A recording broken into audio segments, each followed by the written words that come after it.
Hey everybody, my next guest is the announcer at Racetrack, Not Street Auto Racing in Calverton. He's also a stand-up comedian, motivational speaker, MC at charity events. He's a speaker at networking events, and he even sang with an orchestra in front of 1,100 people. Here he is to tell us all about it, is the one and only Brian A. Cohen. Brian, how you doing, bud? I'm doing great. Hey, my first word of advice for everybody, let someone else read your bio. All of a sudden, you've done all these phenomenal things. It's pretty darn interesting how I got involved with most of this stuff. So, hey, Don, I really appreciate the opportunity to be on the program here today. Looking forward to kind of tying it all together because I don't get too many opportunities to really bring the whole picture together. Usually, when you're on stage someplace or doing whatever you're doing, it's that one thing. So this will allow us to broaden the scope there a little bit. So again, thank you so much for the opportunity. Oh man, you're more than welcome, and I thank you for taking the time to talk with us and tell us all the amazing things you've been up to. Because you are have a pretty big career and a lot of different facets of different things, but mainly it all comes together. The one thing that brings it all together is your art and skills of public speaking, yeah, and interviewing people and all that kind of stuff. So I wanted to just ask about the public speaking and interviewing and how important is it to for people to communicate properly, just in life in general. Oh, it's everything. And I hate to say, like if you're running a business, who's your client? Everybody. I frown on that word, everybody. But the reality is that we all do communicate. Most of us are communicating one to one, and that's communication skills. Sometimes it's a small group, other times it's a larger audience, and many people are not going to, as you put it, get on stage in front of 1,100 people and sing. And I am not a singer. Let's just be perfectly clear about that. But yeah, so not too many people are going to wind up doing that. But communication, the basic communication skills are incredibly important. Matter of fact, I just met with Phil Cuomo this morning. He's with the Smithtown schools, and they run the DECA programs, virtual enterprise group with the students. And I asked him, I was like, what portion of this thing, do you really think I could add value to it? He's like, it's the communication skills. It's having the confidence to go up there, and in their case, they are standing in front of a group of people and presenting. I would think that when it comes to public speaking, that it's and tell me if I'm wrong. I would think it's like 80% confidence, and then the rest is all just knowing the language and knowing how to speak clearly and that kind of thing. But I would think confidence is key to most things in life. But I think definitely if you're getting up in front of a group of people or even in front of like a small group of people, um, it can be intimidating. And I think it's having that confidence. Sure. I mean, let's go all the way back to high school, junior high, elementary, if you even want to go back that far. Mostly because it's fun going back that far. But who is the first one, not to get the question correct, but who's the first one to raise their hand? And many times it's the person with the most confidence to be wrong. It's not even the confidence to be right. They might think they're right, but they might be wrong, but they're willing to accept that possibility. So anytime I would get on stage, look, here's the reality. People are like, oh, you don't get nervous anymore. That's not true. It just is not true. I get nervous each and every time. It's a different set of nerves, though. So it's not whether or not how I do. It becomes more of like, am I going to be able to connect with the audience? So I think you're 100% correct. It is confidence. We could learn material, maybe not getting on a comedy stage or improv comedy. Right. That you just got to really, truly have the confidence for. But if you give me a speech that's some technical speech, and if I can memorize it, I could deliver that speech. If I deliver it very stoically, like, oh my gosh, I hope nobody asks me a question, the speech is meaningless. If I Right. deliver it with confidence, then the speech actually does mean something. I will still hope nobody asks me a question, but it'll come across much better because I'm delivering it with confidence. Yeah, and I love the point that you made about the going all the way back to elementary school with the kids who raise their hands first. I think not being afraid to fail and not being afraid to be wrong is also a huge part of it that goes hand in hand with confidence, I guess, is that okay, if I'm wrong, then correct me and tell me what like what's the right answer, and then I think there's you learn from that as well. So I think putting yourself out there, risking failure in light of success, and then having that confidence. I think those are all like really big, just life lessons as well as, being able to communicate. Yeah, very, very much so. And we get a lot of these sayings too, risk reward ratio, or, you got to enjoy the journey. They're actually true. So look, if you ask me to build the space shuttle, the risk on that one is pretty darn high. You know, it would Right. be unbelievable if I could. I can't. You don't want me to do that. I could talk about it, but I can't do that. And then so there's that risk reward. It's got to be realistic in there. And if you're going to wind up getting on stage someplace and you're wrong on something, what are you really risking? And I can tell you what you're really risking. You're really risking the fact that that audience might find you a lot more credible than you can imagine. You go back to the Q&A thing. If somebody asks you a question and you don't, and in public, right, full blown in public, and you don't know the answer, and you admit that you don't know the answer, that's a really good question. Love to get back to you at some later time. You're still establishing credibility because you still show that you care about that audience. And then you mentioned that, this is something you've never come across before. Really appreciate the opportunity to learn something new. That establishes credibility beyond making up some uh, Right. answer that's an expansion of one's knowledge. In other words, you don't know what the heck you're talking about. Right. Yeah. If you like word salad, so to speak, if you just kind of wing it and making it up, thinking you're going to be able to BS your way through an answer, it's not the way to do, especially if on a public stage, if you just gave a speech about a certain topic and now they get you on a question that you don't know, don't Why fake don't you it. give Yeah. just last week, I had the opportunity, and this is where you can't overtalk. Because if you do overtalk, you're in trouble. Just last week, I had the opportunity to announce professional level drag racing at a national event. Now, it was my first time doing it. They would not let me talk about the top fuel cars or the funny cars, the rest of that stuff. But the initial classes, I was able to do that. And the amount of data that was being shared by Brian Loans, is the guy I was with, was amazing. And the conversation that we had in the beginning of it was exactly this. He said, look, the people that are listening to this, they know. They just know. They know all the lingo. They know everything. They're listening for specific data. His big suggestion to me was don't overtalk. If you don't know, you don't know. And that's fine. And the question I had asked him is like, while on mic, can I ask you a question? And he's like, yeah. Now, I did phrase that question about, hey, what do you think of? As opposed to saying, man, I have no idea what I'm talking about. So Right. there's a little Right. a little Right. bit of self-preservation in there. Right. Right. What can I tell you, man? I got an ego too. Let's Yeah. not That's kid like, yeah, around. like, my friend wants to know. Or Yes, yeah.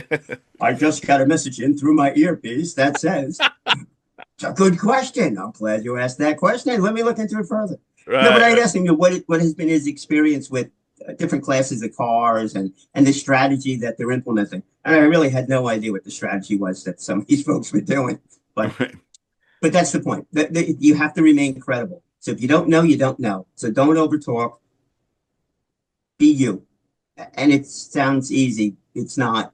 That's why you got to practice doing the whole thing. Yeah, yeah, and it's true. Sometimes you got to practice to be yourself because a lot of people, when they get up on the stage or they get a microphone, they feel like they have to be something that they're not, or all of a sudden be like, "Hey, everybody, how you doing today? This is Don Sill here." But you got to just kind of learn how to be yourself because I think being yourself it goes a lot further, like you said, because it's more credible. It's unique to you, and your audience will respect you for that. Right? I mean, I got a secret for you. I'm not Don Sill.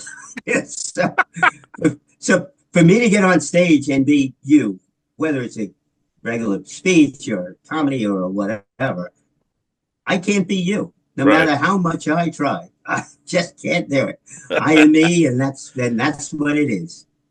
Exactly. That's the beauty is that we're all individuals. And then when you get up on, and that's what divides us all. So if you're in, let's just say you're at a motivational speaking event and you're following like five, 4 or 5 other motivational speakers or something like that, you don't, you want to be yourself because you don't want to be like everybody else or like, oh, I saw the motivational speaker it was 4 guys all exactly the same, So it's good to have an individual identity in that regard.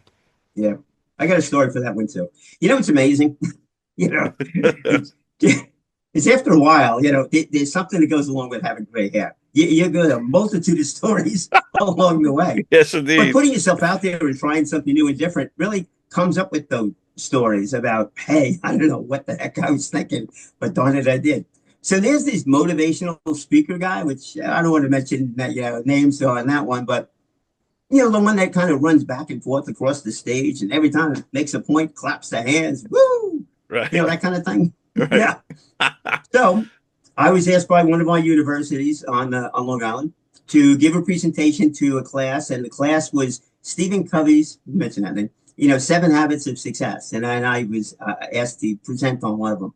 And I was like, oh, absolutely. I mean, whatever. I just said yes. There's stories that go along with that one too. So I said yes. So I got, it wasn't actually on a stage, it was auditorium seating. So you go to a movie theater, right? The screen is lower or the stage is lower.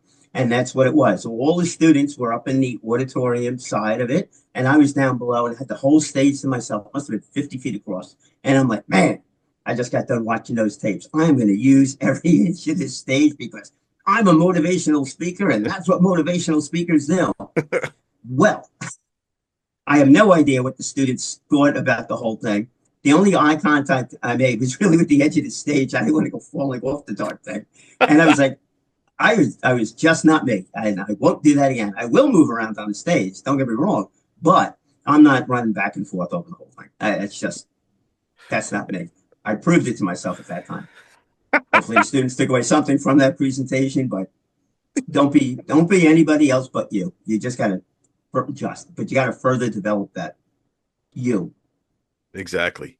Exactly. So yeah, I think that's a great advice and great rule of thumb, and that goes for all kinds of speakers and all that stuff. And I love the idea of don't over talk, because a lot of times, even if you know what sometimes even if you know what you're talking about, especially if you don't know what you're talking about, but I think if you over talk, you could also kind of lose the audience a little bit, and they can get a little fade out, you know what I mean, and lose interest or something like that.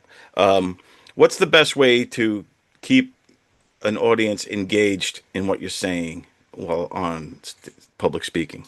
Well, don't run around the stage like a chicken without a head. You might keep them engaged, but not for the right reason. Keeping them engaged, I won't say it depends on the audience, but it certainly does. So my most challenging audience was high school graduates. And I mean, they were high school graduating. It was their last day of class before they graduated. The school said, hey, we have 3 speakers for you today. But they said they had something special today. They didn't say what it was. So these students all pile into the classroom, and there I am. So it was me, an image consultant, and somebody from HR. I'd like to think I was the better of the 3, but I'm friends with one of them, so I won't say that. But I Wow. just said that. These students couldn't give a darn. Another word might come to mind, but these students couldn't give a darn that I Right. was there. So how did I keep them engaged? One, I thought the material I was talking about was important. Obviously, I was the only one. But they started asking, they didn't start asking questions. They started talking to themselves. And on one of the classes, the teacher came over there and said, no, no, you got to respect Mr. Cohen and pay attention to it. I never got the room back again. Never did. The Right. second class that came in, I was like, there's my big learning experience on that one. It's like, don't, if you're on stage, it's your audience. That's it. Not, nothing else, nothing Right. else. So then what I did there was I didn't ask rhetorical questions. If it's a really big audience, you get to ask rhetorical questions. If it's a smaller audience, and this was like 50 students in there, and I needed to get a group of students back again. So what I did is I kind of spoke to everybody that was paying attention, and then I asked that group of people a question. So basically, I embarrassed them. Right. But It forces rhetorical them to, questions, yeah, it forces them to stay on their toes. Now they know that you're going to call them out. and the rest of the group also knew that I might call them out too. Right. So I created a level of tension there. I just had to do that. To do. Another thing too is like if you're giving a regular presentation, if you can be funny, you don't even have to be. You can be humorous, not even funny. It depends where it's at. A friend of mine, he gave a real true business presentation, and he got a few chuckles along the way. It brings everybody back. It wakes a few people up, maybe, but it brings everybody back to what's going on. And I'll go back to the improv comedy side of things too. It's the greatest thing in the world if you're giving a speech and it's a mundane kind of a speech and something goes wrong. But you got to be willing to work with that and work with it immediately. That's a big, you got to think on your feet. Right. Gentleman was giving a presentation. Somebody in the room leaned against the light switch. The lights went out. And he immediately said, "Oh, I guess we're done." And everybody started laughing. And then Right. the lights went on again. Right. It's material. Everything's material. Just, and just is a four-letter word, by the way. But just look at things like that, that it does become material. No matter what happens, it's all material. Yeah, I agree. And I do think that um, one of the kind of tools that's important to have, and not everybody has it, and I don't know if it could be learned or what, but is the art of comedy and improv and finding punchlines throughout and to keep people engaged and also, like you said, to think on your feet in case things go sideways or something happens. Um, you've done some stand up. Tell me about the importance of stand up comedy and how that helps you in public speaking and what kind of and also what was your experience like doing stand up? So, exactly what we were just talking about. That is where I became a much better speaker in serious stuff, was by getting on a comedy stage. Now, you use the word routine. Let's clarify here.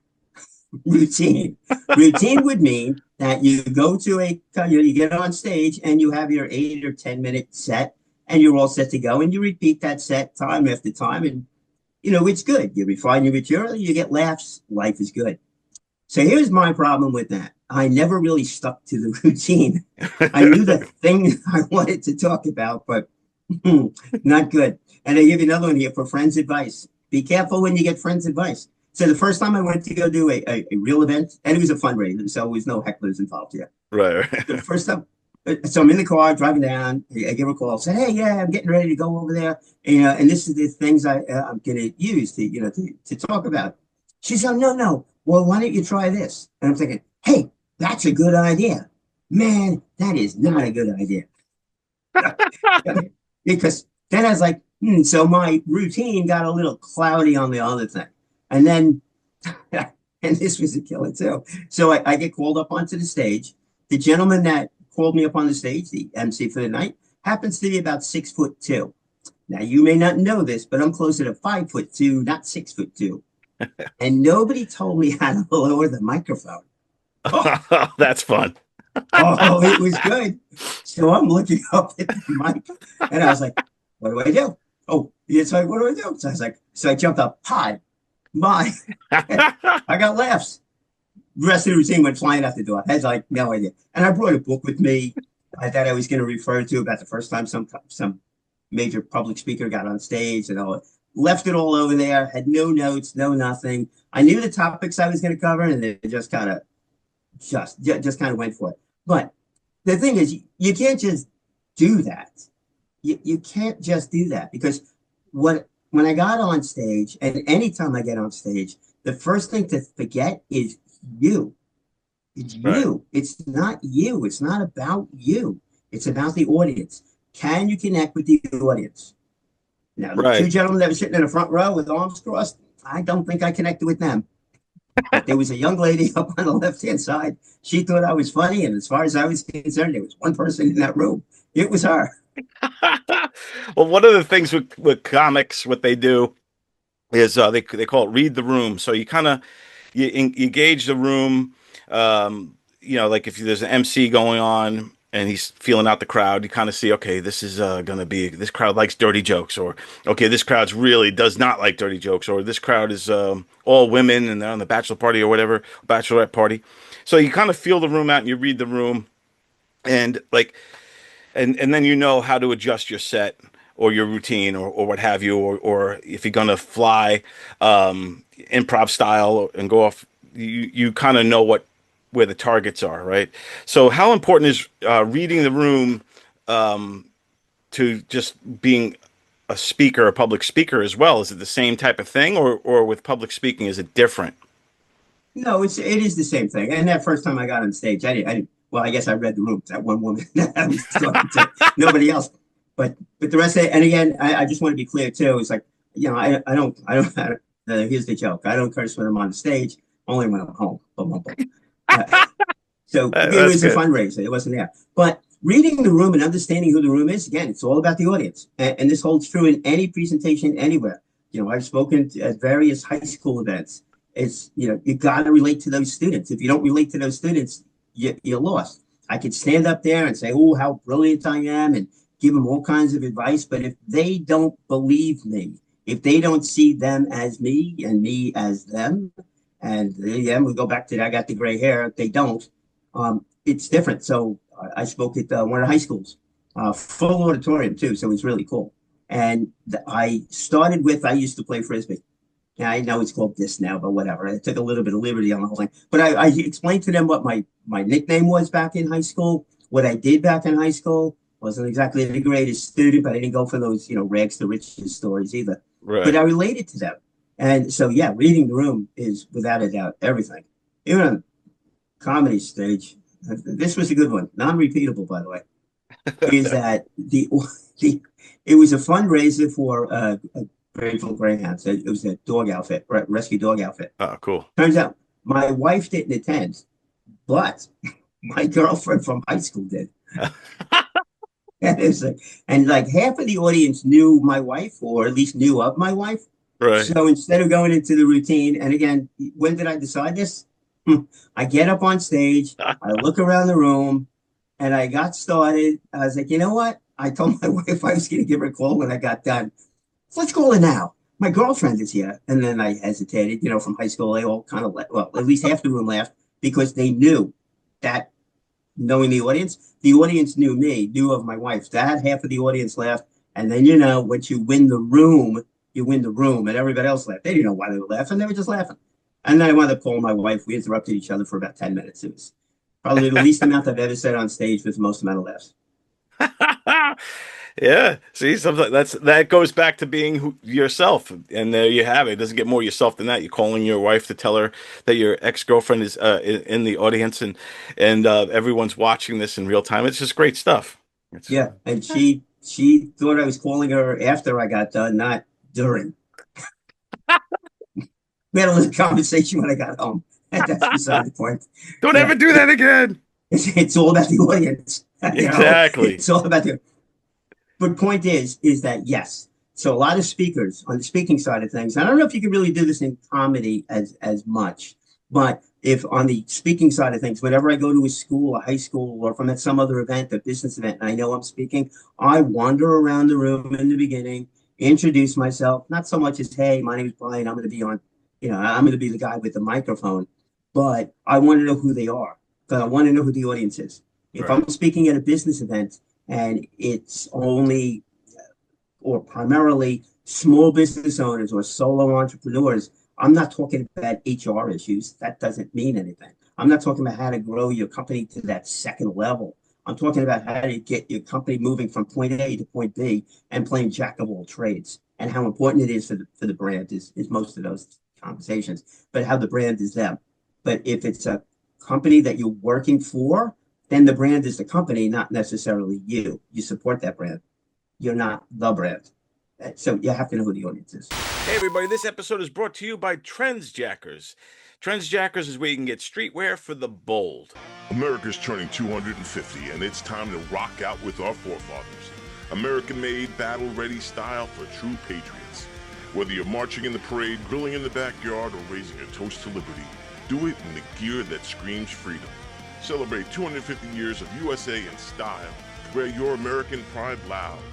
Trendjackers.etsy.com. Grab yours before the fireworks. Go to trendsjackers.etsy.com. That's TRENDZJACKERS.etsy.com. Go to the store, get your gear today. Now, I've been to a few motivational speaking events through the years, seen some really great speakers, and then you see all the different kind of styles and methods and ways of that they do it. Who do you have any like top five or any particular speakers that stand out that you say like Martin Luther King Jr.? I have a dream that my four little children will one day live in a nation where they will not be judged by the color of their skin, but by the content of their character. I have a dream today. Somebody like that, like who just know how to motivate a crowd like no other, or and you know that are the ones we should look at as influences. There's three people in particular, not Martin Luther King, and that kind of thing. But the three of them have different approaches, and they're on the motivational side of things, not so much as on the not on the comedy side of things. On the humor side, yes, and there is a big difference. And they're all clean speakers too, so it's not saying a curse word getting left. But they all share their personal stories, and it comes from within. So they're sincere and they're authentic, and they're up there telling what it is that they are doing. And one person in particular, why he is doing what he's doing, and they're catching stories. But they also, the three of them have unique stories that are not what the rest of the world is going to really truly have. All right, so one of them, he's got he used to be a drummer. He still is a drummer, but anyway, he was a drummer for Cyndi Lauper and that crowd. And now he's taking that drum set to the corporate stage, and he's using that. Now, most of us are not drummers. Maybe there are a few out there, but he uses that to talk about leadership skills. That's exaggerated, but that's the action. I mean, think about this. If you're the drummer, especially the drummer position too, right? Because you're the one keeping the whole band together, keeping the songs together, keeping the pace, making sure everybody's following along. So think about the leadership skills that go along with that. And then outside of the stage area, I can't imagine. I mean, you've been around whole groups of people. You put five people together that got huge egos and try to manage that as one entity. Good luck. Yeah, it's tough. Right. So he uses that. So he uses a property. It's his own story. Did several global tours, played on top 10 singles, and between TV and live, I performed for over 1 billion people. Another gentleman, Frank King, he's got suicide that actually runs in his family, and he makes a joke about that. Suicide, depression, how does that work? Well, I think I'm a good choice. A couple of reasons. Number one, I believe where there's humor, there's hope. Where there's laughter, there's life, that nobody dies laughing. That's a tough subject to make a joke about. Yeah. As he puts it, he's still here, so he's trying to break the trend. As that goes. But he talks about that. And then he talks about the different issues that one would go through. But he uses, not only does he use humor in his presentation, but it's humor that has helped him to break that cycle. And that's really a big difference there. I didn't give up on the idea of suicide, but I decided not to do it that day because I was afraid, she said, he would realize that it had happened right after we spoke and he would feel guilty. As well. And also my friend, who was the one who got me on stage in the first place, Keith Godwin, he was still doing Comedy to Go. So that he uses that set, mostly for like fundraising activities. But he was the one, he was the one, he was out there with, you got to live outside your comfort zone. Well, he called me out on it. Next thing I know, I was doing that one, a couple of comedy events there. But the other was in a rehab center. I hate to smoke. I quit smoking about 2 years ago, and I started vaping because I figure, I'm 40 years old. What other way can I look like a complete douchebag? I called him up. I said, I'd like to see what it is that you do. And he's gone through the NA program, the rest of that stuff, very successful. He's like, oh, well, why don't you come down to the center? You can see what I do. So that's fine. I said, I'll just sit in the back. Now, I came from work wearing a full suit. Back in the day, we used to wear suits. Right. Full suit. And he's like, oh, a friend of mine is here, Brian, and he likes to live outside the comfort zone. Brian, why don't you come up here and do a 10-minute set? I'm like, oh. Wow, yeah. There's a big difference, man. I came from Toastmasters. I've been a member of Toastmasters for nearly 20 years at this point in time. So I was giving these speeches, but then he had me do that, and it really did push me out of the comfort zone. And I tried to be humorous, but I couldn't. And I really made an effort to try to connect with that audience. The problem is that audience, I don't have the same storyline, as they do. So I couldn't relate, in that respect. And I wasn't fast thinking enough to really come up with something along the way. It was a small story I talked about, but nothing big. And then I went a little bit more into the motivational category, and that's probably when I learned that I'm a bit better on the motivational presentation rather than the comedy side. But without a doubt, you have to be able, in order to really engage an audience, you got to be humorous, and it's not does not mean funny, does not mean telling jokes. It's just humorous. Find something along the way, or be aware of stuff that goes along the way, and poke fun at it. Because even if it's not like, oh my gosh, break down on the floor laughing, which it doesn't have to be, it's a great way to get the audience's attention, regardless of the audience, whether it's adult to adult or you're talking adult to high schoolers or anything. It grabs their attention, it brings them back to you, and it makes you more relatable. Well said. Yeah, and I agree totally. And I think there is something great about kind of humorous disruptions, whether it's funny or not. It breaks the monotony up and makes you more human and it relatable to your audience. But I love also about getting out of your comfort zone.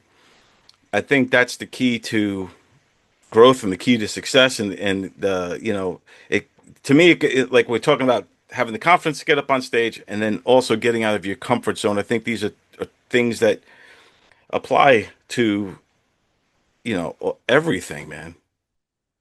That was the word I was going to use. It does apply to everything. You need to be able to do that. Otherwise, you're never going to take a chance in your life. Even if you're working in corporate America and you're doing whatever, you're successful. If somebody's looking for an opinion and you don't have the gumption to voice your opinion, whether it's popular or not, you're not going to get as far as you possibly could. So you have to have the confidence to say it. You have to have the confidence, to be. It's easy to have confidence to be right. That's an easy one. It's having the confidence to be wrong and understanding that you wind up winning. I think you wind up winning much more in the long run if you are willing to stand up there and say, oh, look, I think we should be doing it this way instead of that way. Reason is this. What do you think?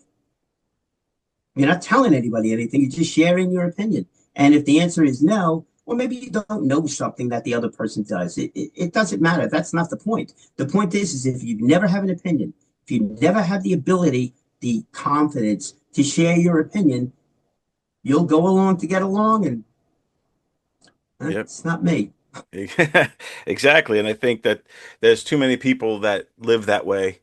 And I think they're doing themselves a disservice because I feel like you have to grow in life and you have to grow within and you can't stifle yourself because you're afraid to talk in front of a group of people and you're afraid of being wrong or embarrassed or any of that kind of stuff. I think if you get up there and with the confidence, like I love that phrase, you know, act as if you have the confidence of a 5-year-old because those kids are fearless. They haven't been trained yet to be scared. Exactly. You ever go skiing? Yeah. What the heck was that? There was some 5-year-old bolting down the hill there. I ain't doing that. And as you get older, you're like, I am really not doing that. I'm not getting on skis anymore. Exactly. That 5-year-old is winging down a hill like, holy moly, that's unbelievable. Fearless. Right. And look, and on that note, now I'll use that as the segue, although it may not be the funniest segue in the world, but I'm going to use it anyhow, if you don't mind. Yeah, That's sure. called steering a conversation, folks. There you go. Listen to your audience. Listen to that keyword, 5-year-old, which is close enough to a person in junior high or high school.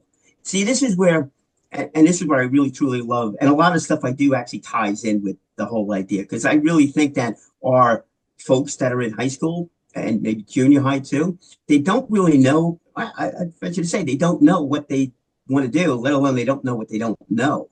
But it's really, truly important for them to experience different things and really experience things. So I'm a big supporter of getting into these schools and talking about the vocational programs, the trades, helping to support wherever I possibly can any of the programs that they do, like that virtual enterprise or the DECA program, where they're making presentations to different students in different situations about companies that they've developed. And they're doing all the research to theoretically develop these companies. And sometimes they actually turn into real companies.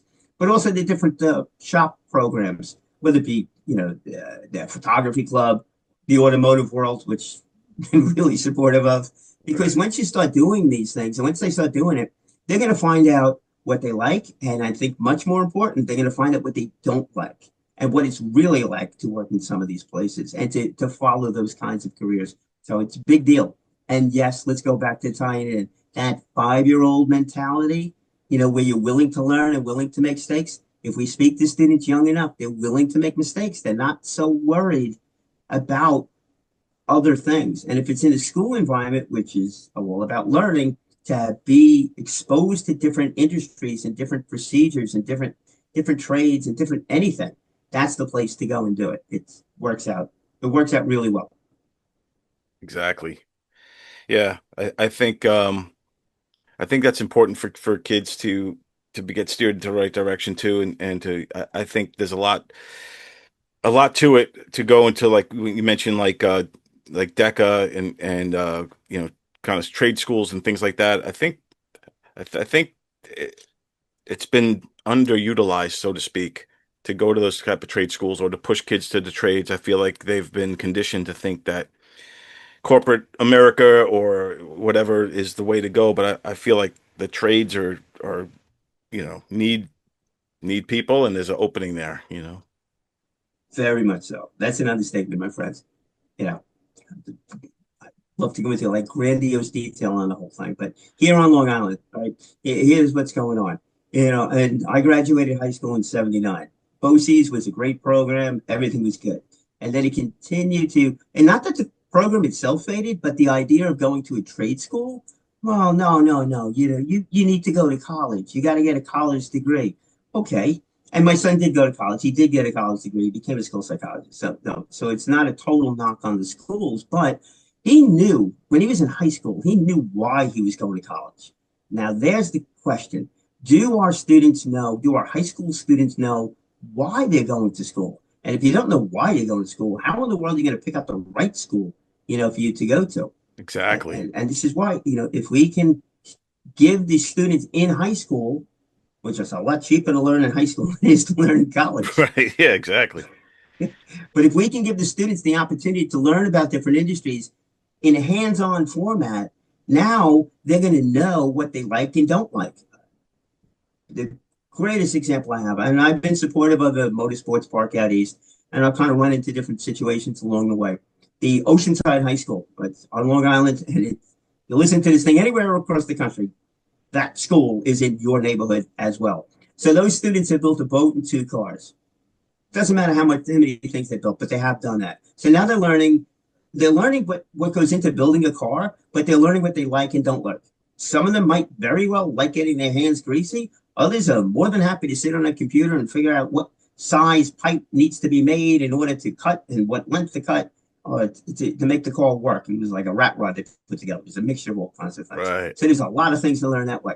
Oh, and then also they've done a couple of car shows. Now you want to talk about other career possibilities that they like or don't like out of that. So that they had a food truck also. So we're talking about the legal aspect, dealing with, and I'll say this now without anybody behind me, bureaucracy, getting this stuff approved at the school. Can't imagine what that conversation was like because they did it in the parking lot.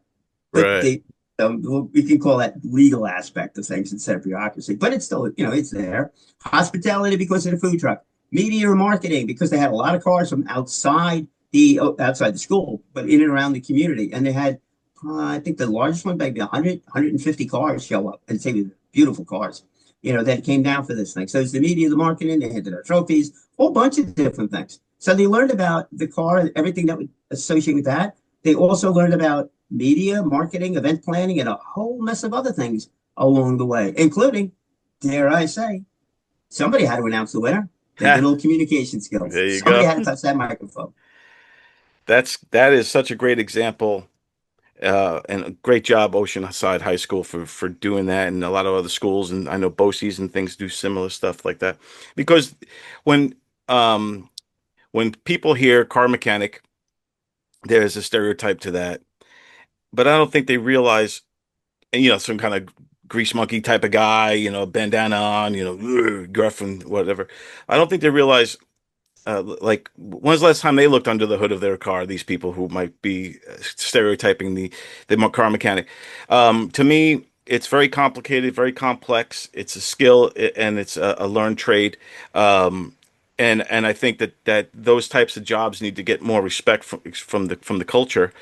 And also to your point too, that there's so many different avenues to learn within the car community. If we're just going to break down just the car world for a second, of mechanics and all that kind of stuff, and like you said, with car shows and I mean, how much effort goes into preparing a car for a car show, and all the levels of that, like you mentioned, the media, the announcements, the spectacle of it, the event planning, the hospitality side of it, the managing the show, the planning.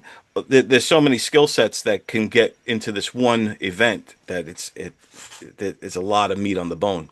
That's exactly it. And it's these transferable skills. So if you and I knew how to pull an engine apart and put it back together again, which I always wound up extra pieces when I built the mini bikes. So I don't know how to, again, I'm not doing that. But those skills that you have, those transferable skills, just on the engine stuff, right? Just on the mechanical side of it, those are transferable skills into anything that's got to do with the manufacturing world, because you now know about electric, you now know about welding, you understand the stuff. You may not be the greatest at it, but you understand it, and you can always learn to get better. And you also could read blueprints, which again, I said the enough to say I don't know how to do that stuff. Right. Eating that one to death, But you know how to read blueprints. Project management, you're now seeing a bit of, because you got to figure it out, especially at the high school level, because the high school's not paying for this stuff. You had to go get the money in from sponsorships and everything like that. But so that leads to careers in the manufacturing world. And if you want to even go on a bigger level scale, the defense contractors.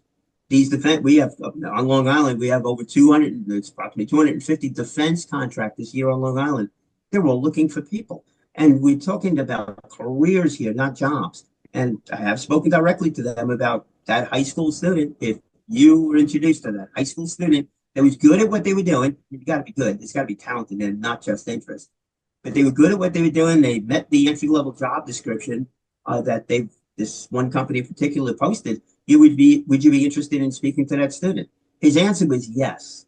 All right, and here's the joke. We can stay away from the jokes a little bit too much here, but as much as I like to talk, and I'll throw you in this category too, as much as you like to talk, I couldn't get him off the phone because he started telling me about all of his high school and college experiences, how it led them into the position that he's in today, and he's one of the higher level representatives of this company.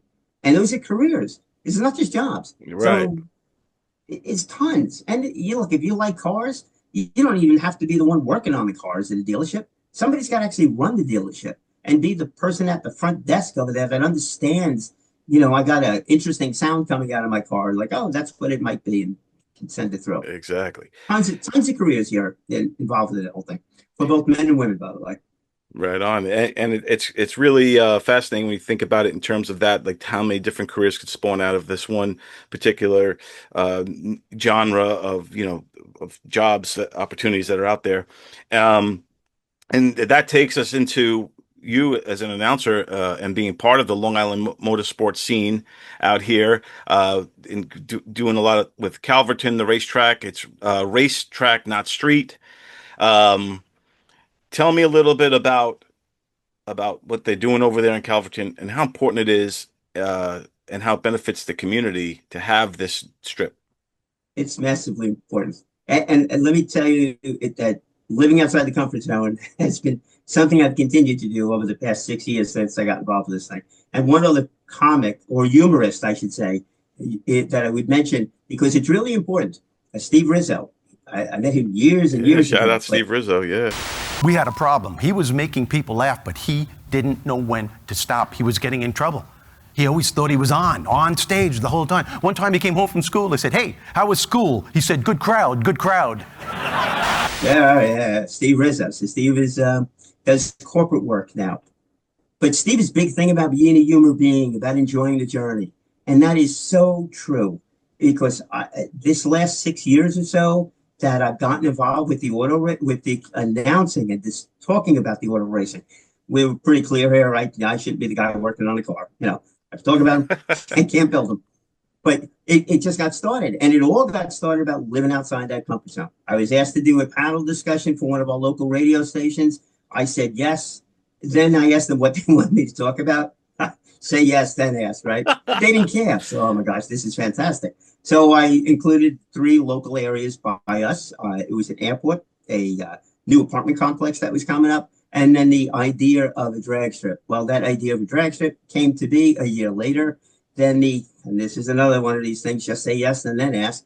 So the track operator put a post up on social media, and he had asked, he said, does anybody want to help out with the microphone? I called him up immediately. I said, absolutely. I love this microphone. I have no idea about drag racing. I know nothing. You know, I can't recognize, and I will admit this freely, I don't know the difference. You know, I can't really tell the difference with great confidence between a Camaro and a Firebird. Let's go back to the don't over talk, okay? It's got 4 tires. It's blue or red. That I'm good with. Right. You know? I have no idea what's going on inside that car. Last year I was given the opportunity to go for a ride, which I did, and I didn't even know which way to look half the time, let alone to see what was going on with the foot control, the hand control, and all the rest of the stuff inside the car. Definitely a 4-limb activity. Yeah. He's like, don't worry about it. All you got to do is read the time slip. I said, that's fantastic. What's a time slip? So everything, in that respect, I was confident enough to want to do it and to know that no matter what happened, I would be fine. Nobody's getting hurt. Maybe I look like a fool, but I'm going to wind up doing something that I've never done before. And that became super important. So now what's going on? Racetrack, not street. Throw in there, Racetrack, not streets, the website. It's not just the name of the website. It's a message too. The idea here is to get cars to not race on the streets. It's very dangerous, and to bring it over to the track where it's now NHRA sanctioned.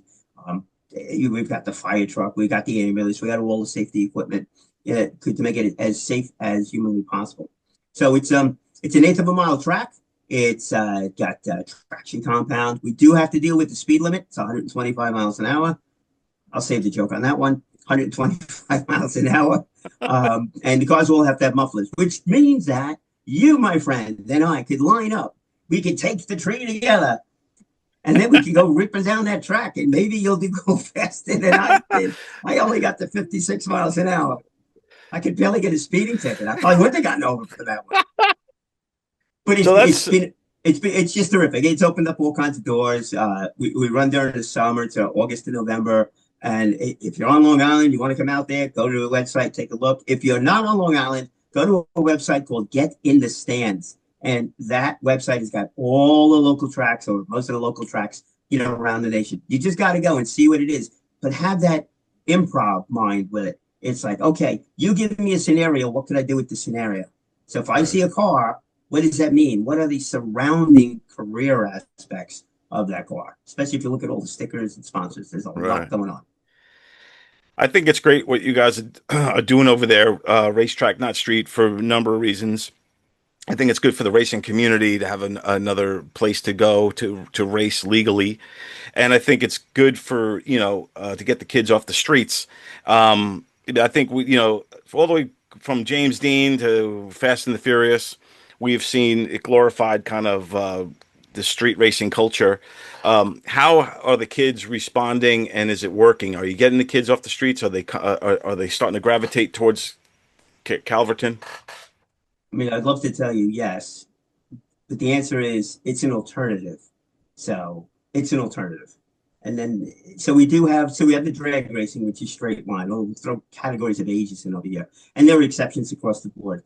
But the drag racing has tended to attract let's say the 40 to 70 plus year olds. And there's nothing like seeing a 70 plus year old go down that track with a dragster, mufflers included, and then come back with the biggest smile on his face. He looked like a 5th grader coming back. Right. That was kind of cool, And then we do have actually junior dragsters that show up at the track too. And these are drivers. I'm not going to say kids here. These are drivers as young as 6 years old.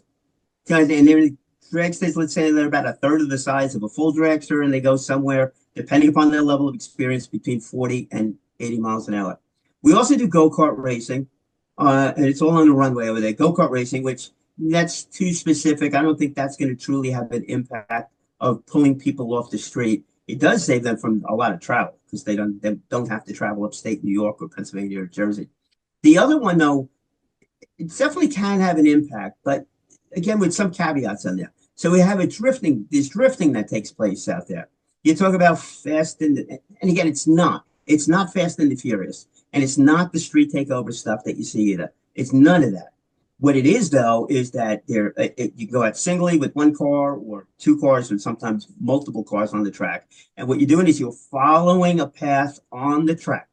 And then what they're doing is they're using the car and they're able to turn the car sideways and the back tires smoke and they slide through the turn going to the left and then they slide through the turn going to the right. It's very technical what they're doing. Inside of this car, and this is where it differs from stuff on the street. Inside of this car is generally, not all the time, a roll cage.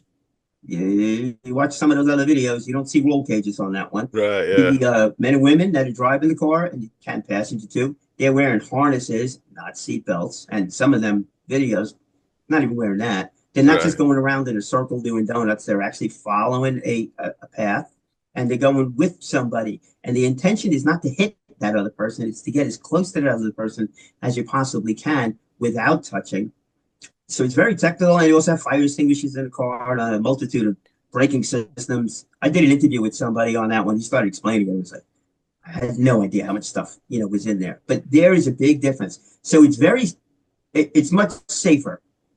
Everything's got some risk, but it's much safer and it's much more controlled. What you're seeing outside on the streets, it's not controlled, including the drag racing on the streets. It's not controlled. There are people doing stuff in the middle of intersections, the street takers. That is absolutely not controlled. Nobody's hanging out windows, none of that stuff. Yeah, that's crazy. So that's a really long answer, and I apologize, and I thank you for allowing me to do that. But if we could continue to have the conversations with those high schoolers about safe driving programs, which can be done. In fact, there is a driving program that's done over in Riverhead right now by the Skip Barber folks. They run a racing school, but this is their Skip Barber Driving Academy. Then now they'll have a little bit more respect for the car, or hopefully a lot more respect for the car. The police departments, I'm sure this is across the nation, the police departments and the sheriff's department, they're making a big effort over here, District Attorney too, to get into the high schools and talk about distracted driving. What that really is. I'll give you another motivational speaker, for the wrong reason, is her father had gotten killed by a distracted driver. He was a highway worker, person driving another truck, wasn't paying attention, ran her dad over. So she's now speaking at schools about distracted driving. You're not adding humor into that one. Right. Yeah, that's tough. And distracting drivers is of all ages, but especially with the cell phones and the texting and all that kind of thing, where it's one of those things. Is how do you fix it? Because it's people know they shouldn't be doing it, and they still do it anyway. And so many accidents, from fender benders to major accidents, are caused by that kind of stuff. And it's just being distracted by one thing or another. People eating in the car, people, women putting on makeup in the car. There's so many crazy things that they do while they're driving, and they don't really completely understand the risk that they're putting their own life at risk, their passengers' lives at risk, and other people as well. So it's a real thing, man. It's that, like you said, it's very sad. Well, let me quote you. Let's go talk to the fifth grader. Really? Yeah. If you speak to a fifth grader's not really getting into, wait a second, hold on a second. I might be wrong. How old is a fifth grader? They might be getting into a junior dragster. Or the go-kart folks, that's 5 years old. I don't even know if you're in school at 5 years old. But at 5 years old, now they get into a go-kart, or they get into a junior dragster. And what they're going to learn about is responsible driving. Exactly. They learn how to be responsible. And it's going to be instilled in them. And therein lies the difference. So, my friend, you you shared the magic answer on the whole thing. We should be talking to fifth graders. That's right. Fifth graders, they have all the answers. Yes. And they don't even know it. That's the beautiful thing. No, but you do. You do. So I'm very, very happy to experience this moment with you, to learn that it is really, all joking aside, I really do think we need to get into the schools as an early age as possible. And it could be through robotics programs or anything like that. But I think so if we too. teach them to be respectful of the road at that age, then they just will. Right. As opposed to now. What do we do now? We're on our phone all the time. Exactly. And I do think there is something to that too. Like if you have young people, learning how to, go-kart or drag race or whatever at a young age, just put them behind the wheel and, obviously in a controlled environment like you guys have over there in Calverton or what have you. I think they that responsibility gets instilled fast, and then that's a lesson that they take with them for the rest of their lives, to where they look at somebody else like, what are you, nuts? And I think you learn by osmosis, so that kid will then lead by example to his friends or her friends or what have you, and hopefully that could string along, because it is kind of an epidemic of sorts of, with kids getting into unnecessary accidents and things, because they're distracted or, just taking it lightly, or don't really understand what, the levity of what like I told my kids, I was like, when we're on the road driving, we're all equal. There's no age. There's no, I know more than you. There's none of that stuff, because we're all driving these machines that are capable of hurting each other, or you know what I'm saying, or so you got to take it responsibly, no matter what age you are, because we're all equal on the roads. Yeah, inexperience is one portion of it, and then overconfidence could certainly be another portion of it. As you get older, maybe a little too confident, or younger, whatever it is. But yeah, I mean, if you really want to find out, go call your insurance company. You say, hey, Mr. or Mrs. Insurance Company, how come my rates are so high? What is it that's been going on lately where my rates continue to go up and I've got a good license, a clean record? And they're going to tell you what you just said. It's distracted driving. It's just terrible. It's creating more and more fender benders and stuff like that. And there's more and more electronics in these cars. Going back to that grease monkey comment too. Yeah. But there's more and more electronics in these cars. I really wonder, what mechanics are going to look like in another 5 years. We keep migrating towards some alternative energy, if not electric cars. So if it's electric, you're not really working on an engine then as you are today. And I have no idea what the automotive world is going to look like in another 5 years, 10 years. So another generation out. So it's a massive career, without a doubt. But the point is that we do need to change the way people drive on the roads. I'm on one of the parkways doing 40 miles an hour with everybody else, and some person, we'll use that word, some person is darting in and out, scared the bejeebies out of me. I mean, they're going to cut me off and then scooted across all 3 lanes. Terrible. Right. Going to kill themselves or somebody else. Yeah. It's crazy. And we got to get the message out too, that if people want to race, or they have a vendetta against somebody else, that they want to beat them on the road or whatever, let's take it over to Racetrack Not Street in Calverton, and they'll be able to race each other, get the bragging rights and all that kind of stuff, and they'll hear the beautiful golden vocals of you, Brian, announcing it the whole way through. You have no idea, man. I am on that. I've been on this massive learning curve with that. I even had it great. And this is, again, living outside the comfort zone. So, folks, there is so many things that I've done in order to move forward that I never did before, because I enjoy the journey kind of a thing, and understand that sometimes it's just not going to go well. But by gosh, that's a strong word for you. By gosh, when was the last time you heard that one? My gosh, I'll use golly later. Yeah, you bring it back. It's great. And by gosh, right. And by gosh, we're going to do it.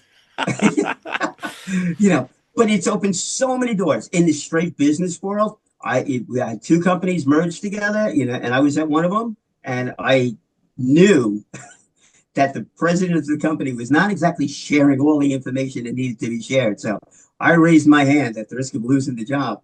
Well, I said, I offered to go out and visit the branches to give them the information they knew. And next thing you know, I stayed with that company for another 6 months because of that. Delivering bad information to a bunch of salespeople. Nothing more fun than that. You got to speak to the branch manager. Like, my God, they're going to kill you. I was like, well, you know what? They got to know what they got to know. But the drag racing side of things, that quest for knowledge, and it goes back to enjoying the journey and do what you love to do And it's not that you're going to be great if you love doing what you love to do, but you will be willing to learn. So I was willing to learn how to become a better announcer with the cars and the track and the timing and a whole bunch of different things that go into it. So I started attending these conference calls with Brian Loans. Again, if you're into drag racing, you know. If you don't, you don't. But Brian and Jason Galvin, they announced the professional level drag racing, the top fuel cars, the funny cars, the biggest names in the sports at the biggest tracks around the nation. So Brian was doing the conference call, and then he started explaining the fact that they're looking for more people to do the regional races to help out with the microphone. So I explained, and I did go back on the comedic side of explaining where I'm at over here and what I use and what I have, what I don't know, the fact I can't tell it come out on Firebird, did the whole thing. Right. He's like, well, why don't you come down and visit us at Maple Grove Speedway? I'm like, count me in. And and now I start sweating on the whole thing. So last week, I went to Maple Grove Speedway. I announced the professional level drag racing with the top announcer in the sport, Brian Loans, and I had an absolute ball. I'm up in the booth. I mean, like it was the coolest thing in the world. So like, and they give you an equivalent. If you're into baseball, this is like going to Citi Field. I almost said Shea Stadium. This is like going to Citi Field, your stadium, and being up in the announcer's booth and have it broadcast to the world. Right. I mean, I was on NHRA TV. Who knew? So it is the 40th annual NHRA Reading Nationals presented by Nitrofish Ultimate Gear. You might forget, he's coming from Long Valley, New Jersey. He's riding a 1969 Camaro. And they are both getting ready to warm up the tires and make their way up. That's awesome. You never know where the journey's going to take you, man. No, not in any of these things. And again, it goes back to the whole thing, that fifth grader thing. I love that fifth grader thing. I'm going to use that forever, man. So thank you very much.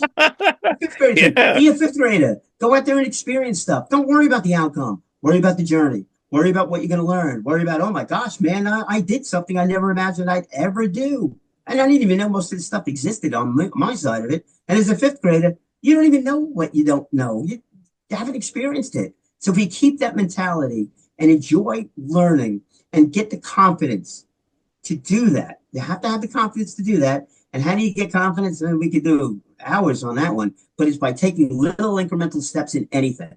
To do that, plus you have an insatiable desire to learn something because you love whatever it is, you will succeed. I have no idea how long it's going to take you, but you will succeed at some point in time. Awesome.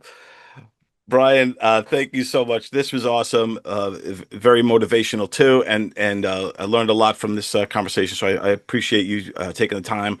Tell everybody where they could find you, follow you, and learn more about you and what's going on there at the Calverton racetrack.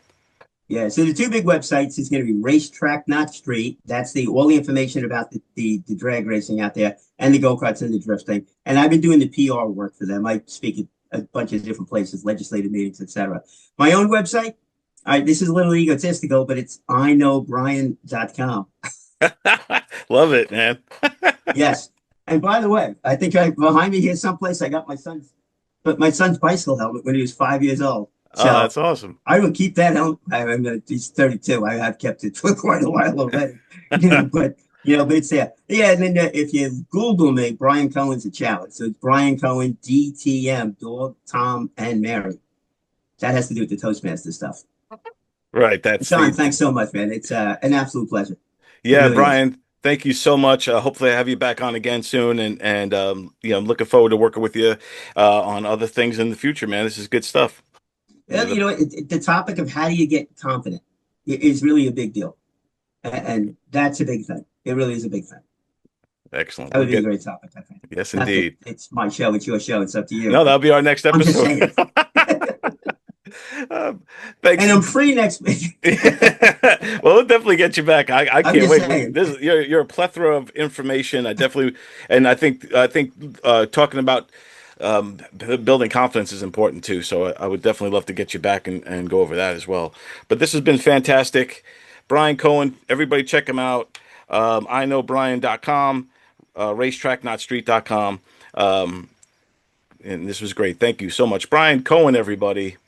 Thank you, sir. Just a round of applause. Yeah. Thank you, my friend. Absolute pleasure. Thank you.